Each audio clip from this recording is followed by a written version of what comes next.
A few days ago, I submitted 2 nightmarish accounts from my childhood. Perhaps you best read them to truly comprehend what has befallen me. I had been compelled to silence, gripped by the irrational fear that somehow, even after all of these years, should I speak of it, that those things would seek me out and once again wreak havoc on my life.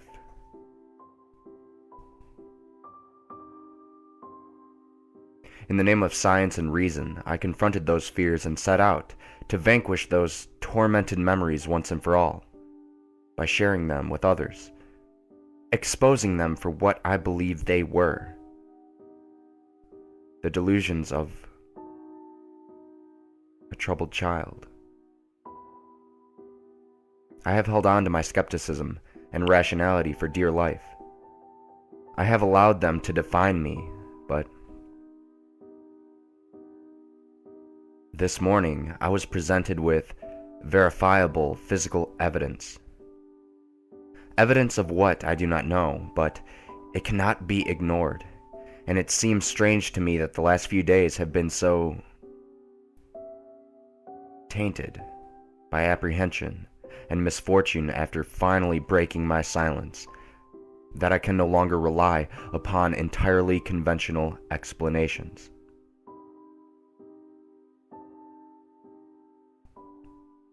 In the wake of sharing those traumatic experiences I had as a child, I have been plagued by an overwhelming sense of unease.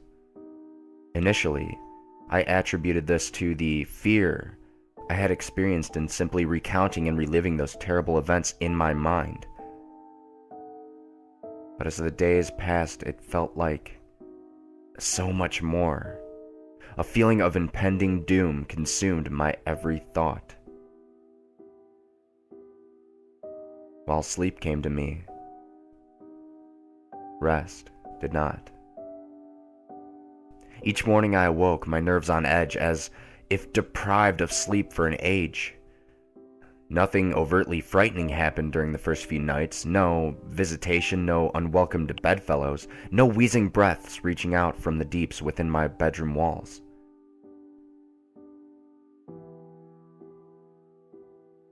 But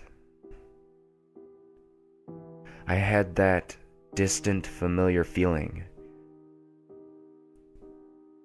of not being alone. Do not misunderstand. I did not sense someone in the room with me. I did not hear, smell, or feel anything remotely supernatural. But throughout my days and nights, I have sensed something subtle, almost on the periphery of my awareness. The feeling that something is on its way. Something is coming. Like the first few stagnant blasts of air from a subway tunnel, heralding the arrival of a lurching, unstoppable monstrosity. Surprising, yet expected. My sense of unease grew with each passing day, pushing its way under my skin deep into my mind like some form of cancerous infection. I tried to focus my attention on various writing projects in a vain attempt to fill my mind up to the brim with other thoughts, hopefully leaving no room for those contaminated memories.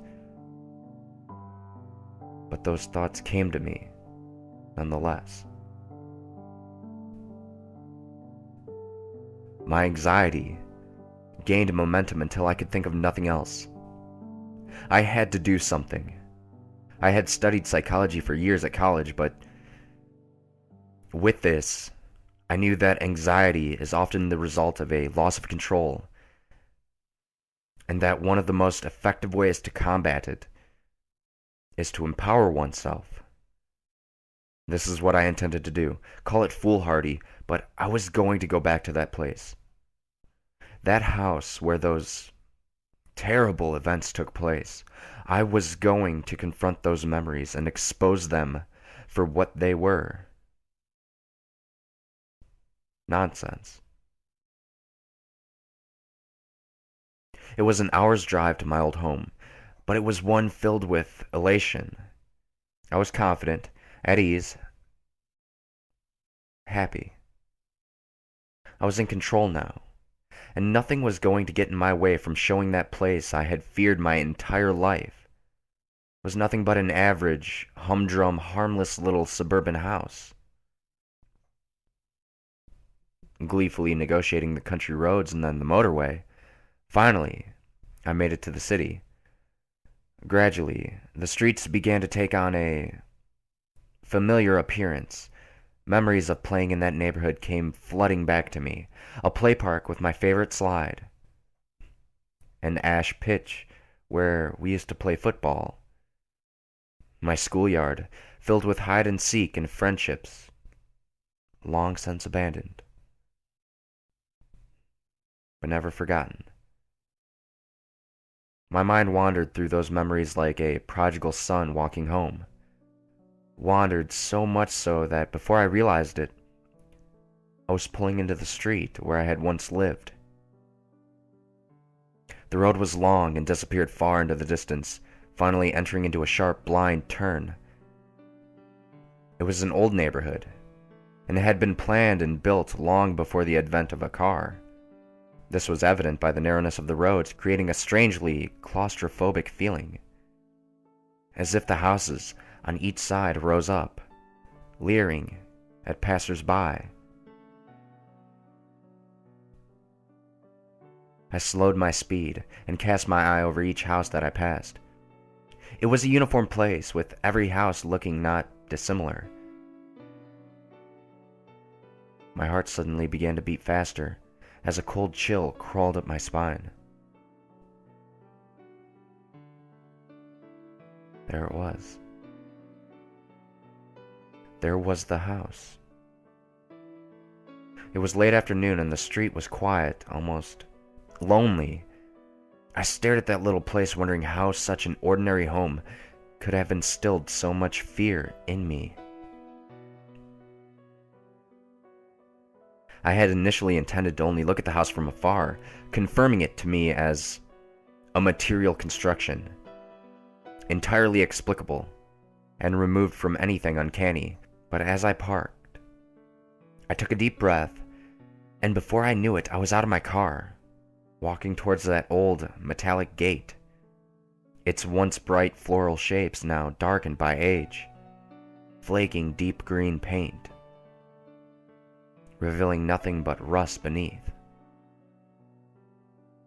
I ran my fingers over its uneven top, and with a subtle gasp, I pushed it open.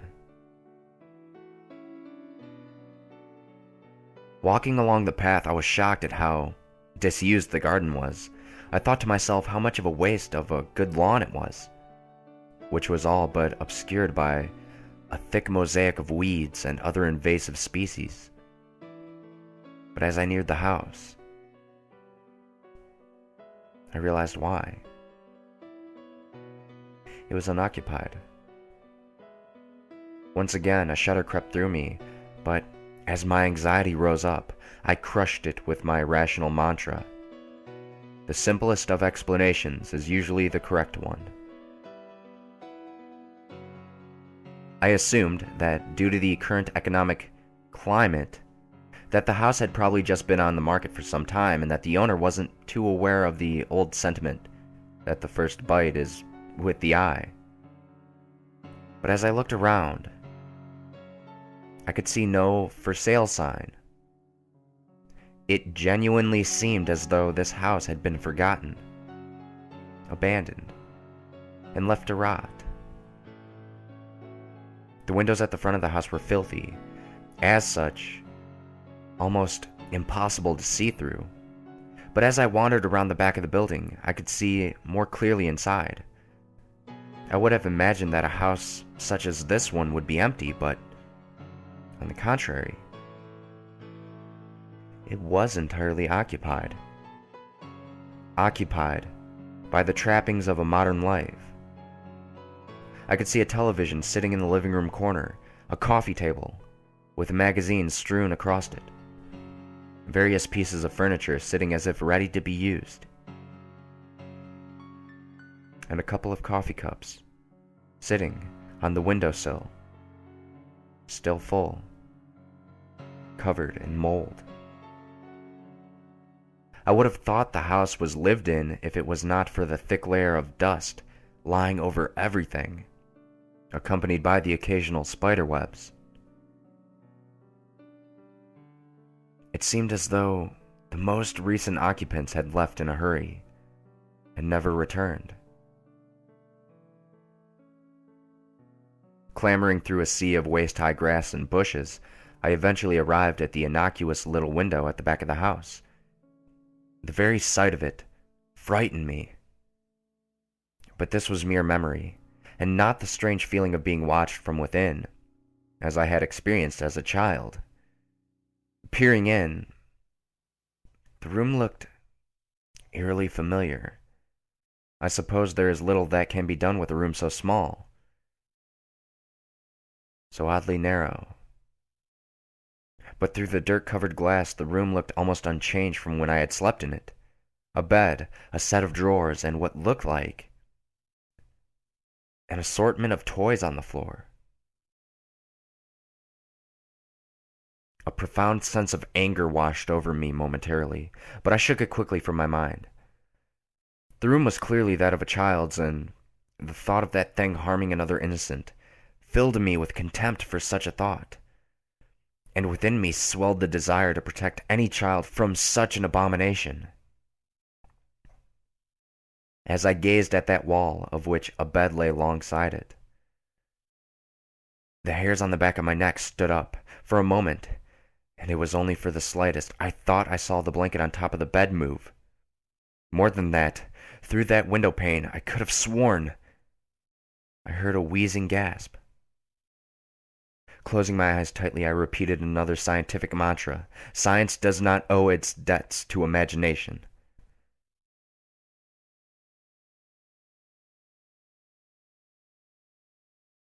Opening my eyes, I saw nothing but an empty bedroom.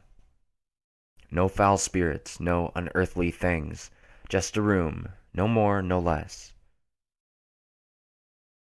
I breathed a sigh of relief, as all was well with the world for the first time in many days. You may think that it was wishful thinking, but genuinely, I felt that I had shown myself that there was nothing to be scared of, other than my overactive imagination. It was starting to get dark, and I wanted to be home before night, filled with confidence now that my anxieties were behind me. There was one last thing I needed to do. When we had left that house, we did so in a hurry. As a child, it was disorientating, even frightening to leave everything I knew behind. But there was one thing which I always wondered about. At the bottom of the garden stood a sycamore tree, which looked to be even older than the house. I was amazed at how unchanged it was. I had grown up, gone on to new pastures, but the old sycamore still stood, wise, warm, almost friendly in appearance. I think it's a rite of passage for any child to have a place to hide things. It's often their first experience with independence, something removed from any authority figure. For me, my stash was halfway up the old sycamore tree. I'm sure I must have looked like a fool, but I happily and gleefully climbed the tree with ambition. The configuration of the branches had changed in places, but overall, the happy memories of playing amongst the limbs of the old sycamore tree, of having a little piece of the world to myself away from everyone else, seemed vivid, as it was remarkable how much remained unchanged. Halfway up, I caught my breath and smiled to myself. In the central trunk of the tree lay a hollow. Whether it had been created by an animal or perhaps the tug of a gale on a weakened branch long ago, I do not know. But it was where I kept things. If I found something which I was sure would be taken away from me for being inappropriate, into the hollow it would go. The truth is, though, that the majority of the items inside were not very interesting. Mostly just toys and rarely exotic pieces of contraband like a slingshot or some smoke bombs. I had no reason to hide the toys, but when I was young, it felt adventurous to have a secret. The hollow was dark and filled halfway with rotting leaves, no doubt deposited there from countless autumns. Nevertheless, I reached inside to see what remained. I couldn't believe it. I had found a toy that I had hidden there before we moved, all those years ago. I could feel the plastic in my hand, its sharp edges unmistakable, but the leaves and the darkness of the hollow obscured its view from me as I struggled to remove it from the thick, wet mixture of rotting leaves and rainwater. It seemed to be caught amongst the collection of small twigs. The reason I was so excited was that I knew when we first moved that I had left one of my favorite toys behind. A small plastic First World War soldier. It may not sound like much, but I had grown up on my family's stories of my grandfather's adventures during both wars. And while he had passed away before I was born, I would often act out exaggerated versions of the stories, with this small soldier in the role of the hero, my intrepid grandfather. At the time, I thought a hollow the perfect hiding place for a soldier. My delight, however, quickly turned to horror. I felt sick in my stomach, for as I pulled the soldier out, I realized it was not my toy, but something else entirely. Stuffed into the back of the hollow amongst the sludge, and now in my hand, was the skeletal remains of a small animal. The bones crunched together in my grip as the few small flakes of hair and flesh left on it putrefied between my fingers. I almost lost my balance as the rotten and potent smell of death escaped through my moist grasp, invading my senses. I climbed back down carefully, dejected. There was nothing else in the hollow. My toy was gone. Probably taken by another child during the subsequent years, but what remained of the poor animal, I buried under some loose earth in the garden. I left that place immediately. Despite my unfortunate encounter in the hollow, I still felt empowered that I had actually plucked up the courage to revisit that place. To see how ordinary it really was made me feel in control once more of my faculties. I did not at the time require anything other than a conventional explanation.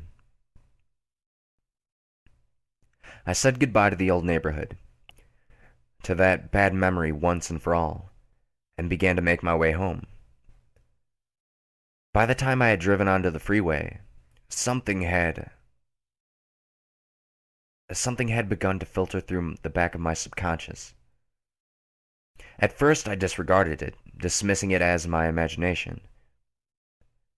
But as the sun shone its last and dipped below the horizon, I sensed the growing of a compulsion in me, an idea which seemed to have been born and nurtured for no good reason, no rationale, no sound casual footing, but one which had to be followed at all cost. I must get home. I increased my speed, zipping sporadically between the slower cars on the freeway, looking in the rearview mirror, keeping an eye on what might be following. I had to get home. Again, I drove faster, constantly looking behind as if racing some unseen pursuer. 70, 80, 100 miles per hour. I tore along the road. I beeped. I yelled. The sweat lashed off me. What was happening to me? Please, just let me get home. White-knuckled, I finally made it off the freeway and onto the country roads, which would lead directly to my town. The roads were narrow and wound around the now bleak and ominous countryside. Darkness seemed to blanket the road in front of me. I turned on my high beams and breathed a sigh of relief to see the bright light again, even if it was artificial.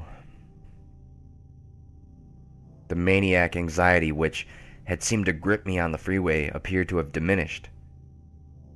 However, I still glared into the rear view more often than I should have, just to make sure that there was nothing following me.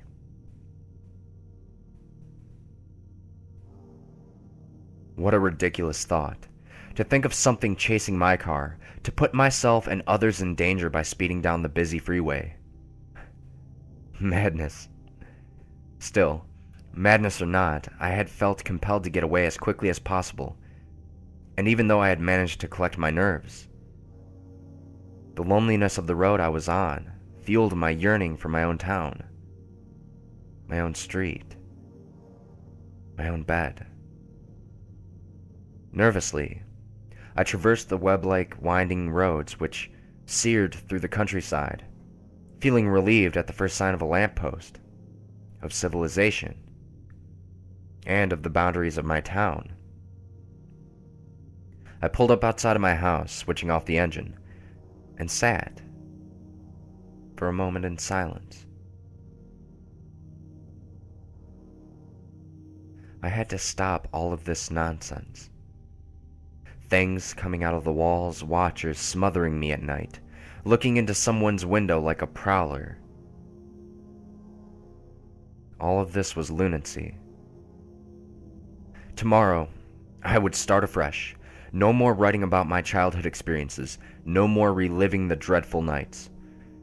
Just getting back to normal.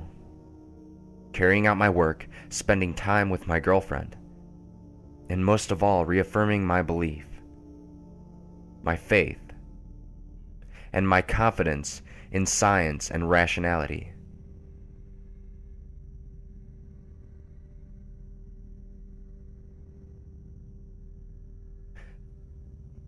Then the thing in the back seat leaned over, grabbed me by my shoulder, and breathed a foul, rancid breath from deep inside its lungs down the back of my neck. I scrambled for the door, my arms flailing around, looking for the lock. Fear possessed me, shook me. A fear I remembered all too well. A fear from all those years ago, lying awake at night in that sickening room. The inside of the car had grown much colder, but that was nothing compared to the icy fingers burrowing into my shoulder. I honestly thought I was going to die. That this thing would finally get its way after all this time. The door handle popped and my panic gripped, and I fell out of the driver's seat onto the pavement. For the briefest of moments, I thought I caught a glimpse of something in the back seat. Vague. The form of an old man, yet twisted and distorted, grinning from ear to ear. Luckily, there was no one around, as had there been, I would have appeared a mad fool, for the car was empty.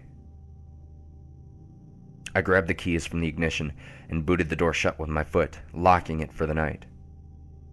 I staggered down the path and into my house. I'm not going to lie to you, but I drank myself to sleep last night. You may recall that I said I had evidence, actual physical evidence of something unnatural. You might be wondering what that evidence is. Well, I could say that it was the marks on my shoulder that made me shudder with fear. Or I could tell you that my bedroom window, lying pried open this morning, by what looked like claw marks, has left me dreading tonight, or any other. But no, none of that scared me as much as what I saw today upon waking. Sometimes the most frightening of messages are the most simple. For lying on my chest as I awoke this morning was a toy soldier. The soldier I had hidden in that hollow all those years ago, returned to me as an adult, bitten in half.